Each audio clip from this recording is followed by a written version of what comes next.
अहम खबर दें, पाकिस्तान सऊदी अरब दिफाई मुआहदे का दायरा कार दूसरे ममालिक तक बढ़ेगा। ख्वाजा आसिफ की जानिब से कहा जा रहा है, पाकिस्तान सऊदी अरब दिफाई मुआहदे की कोई खुफिया शराइत नहीं है। एक के खिलाफ जारियत दूसरे के खिलाफ जारियत तस्वुर की जाएगी। सिक्योरिटी के लिए किसी दूसरे मुल्क पर इन्हिसार नहीं कर सकते। दुनिया न्यूक्लियर जंगों से महफूज है। उम्मीद है आइंदा भी ऐसा कुछ नहीं होगा। वजीर दिफा ख्वाजा आसिफ का अरब मीडिया को दिया गया ये इंटरव्यू है। अहम गुफ्तगू उन्होंने की है और उन्होंने कहा है कि पाकिस्तान सऊदी अरब दिफाई मुआहदे का दायरा का दूसरे ममालिक तक बढ़ेगा। पाकिस्तान सऊदी अरब दिफाई मुआहदे की कोई खुफिया शराइत नहीं है। एक के खिलाफ जारियत दूसरे के खिलाफ जारियत तस्वुर होगी। IMF मिशन के दौरे पाकिस्तान की तैयारियां। वजीर आजम शहबाज शरीफ ने IMF से ज़्यादा रिलीफ लेने की हिदायत कर दी।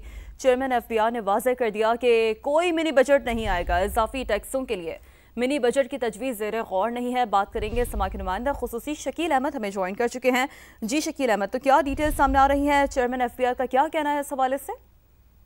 देखिए, IMF का वक्त 25 सितंबर को पाकिस्तान आ रहा है। नेक्स्ट इकनॉमिक रिव्यू होगा और उस हवाले से मुज़ाकरात होंगे। और हुकूमत ने एक तजवीज़ तैयार की थी फ्लड लेवी लगाने की और साथ मुख्तलिफ लगी अशिया पर टैक्स बढ़ाने की, लेकिन चेयरमैन FBI से मेरी बात हुई। उनका ये कहना था कि कोई मिनी बजट नहीं आएगा। इजाफी टैक्सों के लिए मिनी बजट की तजवीज़ ज़ेर गौर नहीं। सैलाबी नुकसान के बारे में मुख्तलिफ ऑप्शन ज़ेर गौर हैं। सालाना टैक्स रेवेन्यू के हदफ में रद्द-बदल के बारे में अभी कुछ नहीं कहा जाता था, लेकिन वज़ारत खजाना के हुकाम का ये कहना है कि IMF से रिलीफ लेने की कोशिश की जाएगी। वज़ीर-ए-आज़म ने भी हिदायत की है कि IMF को इस हवाले से कायल किया जाए कि इजाफी टैक्सेस ना लगाने पाए। IMF को मिनी बजट के बजाय टैक्स इन्फोर्समेंट के जरिए आमदन बढ़ाने के प्लान से आगाह किया जाएगा।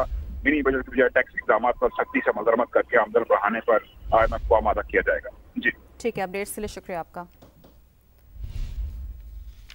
नाक़िस प्लानिंग और कोताही से कौमी एयरलाइन के फ़िज़ाई बेड़े को नुकसान का खदशा। सिविल एविएशन अथॉरिटी ने PIA और PCAA को खत लिख दिया। गुज़श्ता 8 माह के दौरान नाक़िस मनसूबाबंदी और कमज़ोर निगरानी की निशानदेही कर दी है। बात करेंगे इस्लामाबाद से समा के नुमाइंदे शहजाद अली ने हमें ज्वाइन किया है।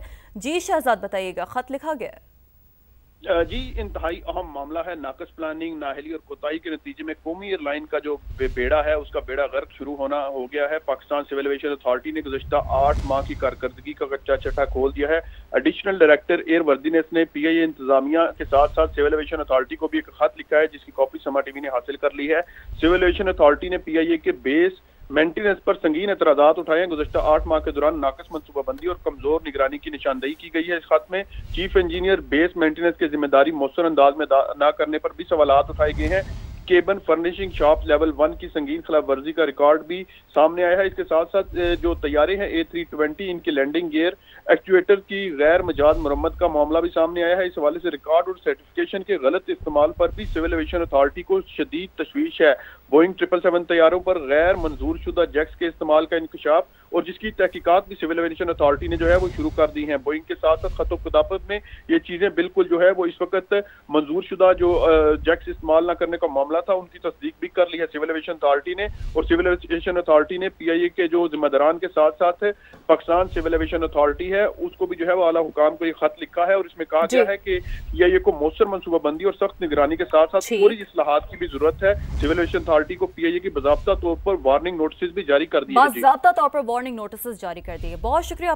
प्राइवेट हज स्कीम के तहत दरखास्तों की वसूली शुरू। स्कीम के तहत 37,900 आज़मीन दरखास्तें जमा करा सकते हैं। बात करेंगे इस्लामाबाद में समा के नुमाइंदे उस्मान जावेद हमें ज्वाइन कर चुके हैं। उस्मान जावेद, बताइएगा, वजारत मजहबी उमूर का क्या बताना है?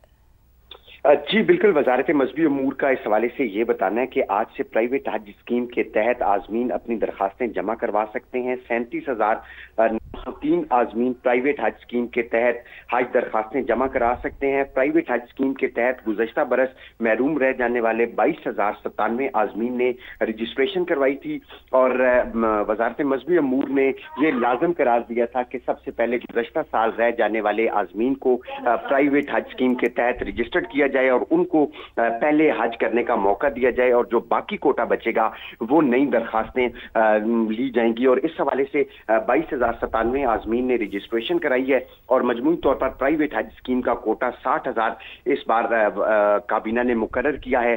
तो यूं बच जाने वाले 37,903 आज़मीन प्राइवेट हज स्कीम के तहत आज से दरखास्तें जमा करवा सकेंगे। जी ठीक है, अपडेट्स के लिए शुक्रिया आपका। आगे बढ़ते हम बताते हैं, नायब वजीर आज़म इसहाक डार को मिस्र के वजीर खारजा का फ़ोन। पाक सऊदी अरब स्ट्रेटेजिक बाहमी दिफाई मुआहदे पर मुबारकबाद। दोनों वज़ीर खारजा का इलाक़ाई और आलमी सूरत-हाल पर तबादला ख्याल। ख़ित्ते में अमन, इस्तेहकाम और मौशी तरक्की की ज़रूरत पर जोर। दोनों रहनुमाओं का आलमी फोरम्स पर बाहमी ताउन को मज़ीद फ़रोग देने के अज़्म का अयादा। कराची के इलाके गुलबाई और बल्दिया में दो मुख्तलिफ हादसात में 2 अफराद जाँ बहक और 4 जख्मी हो गए। गुलबाई पुल के करीब तेज़ रफ्तार गाड़ी की टक्कर से 2 मोटरसाइकिल सवार शदीद जख्मी हुए, जो अस्पताल में दम तोड़ गए। जाँ बहक होने वालों की शनाख्त न हो सकी। दूसरा हादसा बल्दिया में पेश आया। ट्रेलर बेकाबू होकर कई मोटरसाइकिलों से टकरा गया, 4 अफराद जख्मी हो गए। जख्मियों में निजी टीवी के 2 मुलाजमीन भी शामिल हैं। खानेवाल की तहसील कबीरवाला में सैलाब की तबाहकारियाँ। खानेवाल से फैसलाबाद रेलवे ट्रैक को भी शदीद मुतासर किया। तफसील जानते हैं दरखाना स्टेशन पर मौजूद नुमाइंदा समा अवैस गुजर से। अवैस, ट्रैक पर शगाफ पड़ने से कितने दिन से ट्रेनों की आमदरफ्त मुअत्तल है और ट्रेनें कब बहाल होंगी?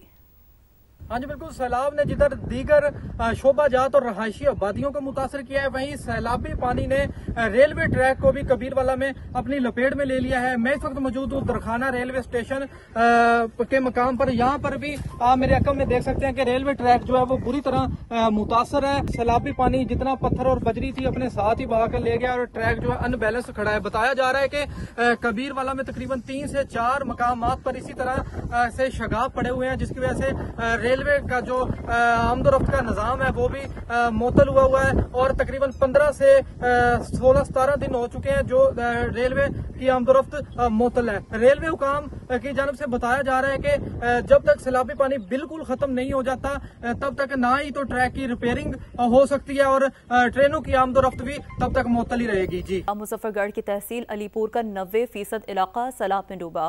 मुतासरीन की बहाली के लिए मुख्तलिफ फलाही तंजीमें काम कर रही हैं। तफसील जानेंगे नुमाइंदा समा मलिक सज्जाद से।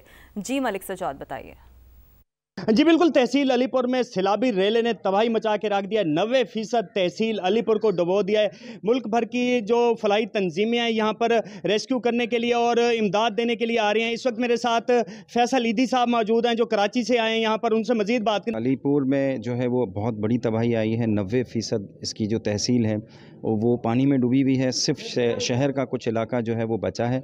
इसमें जो है हमने यहाँ पे हज़ारों की तादाद में लोगों को पिछले कई दिनों से जो है वो हमारी रेस्क्यू टीमें काम कर रही हैं, उनको निकाला है और तकरीबन 4000 के करीब लोगों में जो है वो हमने राशन ख़ानदानों में तकसीम किया है और अभी भी मज़ीद हमारा रेस्क्यू और रिलीफ दोनों का जो है वो काम चल रहा है।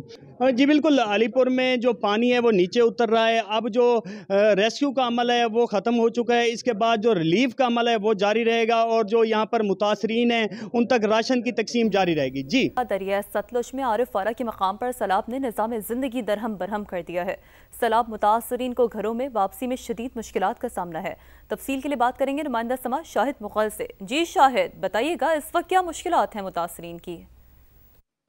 जी, आरिफ वाला दरिया सतलुज में इस वक्त पानी की सतह तो नीचे दर्जे तक आ गई है, मगर सैलाब के बायस होने वाली तबाहकारियों से पैदा होने वाली मुश्किलात बढ़ती ही जा रही हैं। सड़कें, इमारतें, फसलें, सब कुछ सैलाब की नज़र हो गया है। बिजली का निज़ाम भी दरहम बरहम हो गया है। मेरे साथ इस वक्त मुतासिरीन मौजूद हैं, हम इनसे बात करते हैं सैलाब से इनको किन मुश्किलात का सामना है और अब क्या सूरत हाल है। जी बिल्कुल सर जी, साड़ी सारी बस्ती बिल्कुल रुड़ गई है जी। साढ़े मकान सारे गिर गए ने, हाले तक भी इत्थे पानी चल रहा है जी। ते साड़ियाँ फसलां जिहड़ियां है सी वो भी बिल्कुल, कुछ तिली बीजी सी, जोना बीजिया सी, वो भी रुड़ गया जी। ते बिजली का निज़ाम भी इत्थे दरहम बरहम है, लिहाजा साड़ी इमदाद की जाए जी। असी बिल्कुल इस सड़क ते आ गए हैं जी। जी, आपने मुतासरीन की गुफ्तगू सुनी। यहाँ पर मैं आपको बताता चलूँगा इस वक्त मुतासरीन को हुकूमती तवज्जो के साथ साथ मुखय्यर हज़रात और समाजी फलाही तंजीमों की इमदाद की मजीद अशद ज़रूरत है। जी, का दरिया सतलुज के सैलाबी रेलों ने पाक पतन के मकाम पर 80 किलोमीटर की दरियाई बेल्ट की ज़रई ज़मीनें बंजर कर दी हैं। तफसील बताएंगे समा के नुमाइंदे मोहम्मद अमजद।